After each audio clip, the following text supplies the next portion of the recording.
এবং সবচেয়ে ভয়ঙ্কর ব্যাপার হচ্ছে আপনি যখন কারোর উপর জুলুম করেন, ওই মাজলুম আর আল্লাহর মাঝখানে কোনো ফারাক থাকে না।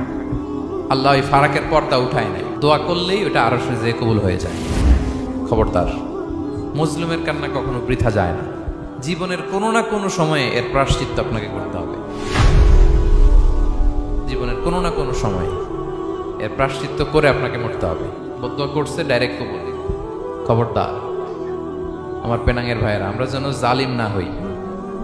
In it's any form, operation in it's any form, যেই কোনো ভাবে, যেই কোনো ক্ষেত্রে, যেই কোনো ধরনের হতে পারে জুলুম। কাউকে আপনি ছোট্ট কোনো কাজে ঠকালেন, বন্টন নীতিতে ঠকালেন, হ্যাঁ, জমি মেরে দিয়ে ঠকালেন, আমানত মেরে দিয়ে ঠকালেন, ইন ইটস এনি ফর্ম যদি জুলুম করে থাকেন, খবরদার, মজলুমের কান্না কখনো বৃথা যায় না।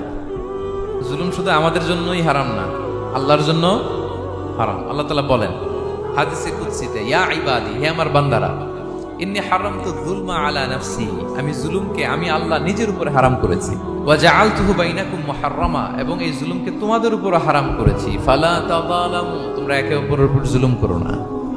জুলুম শুধু আমাদের উপরই হারাম না, আল্লাহ নিজের উপরও হারাম করেছেন।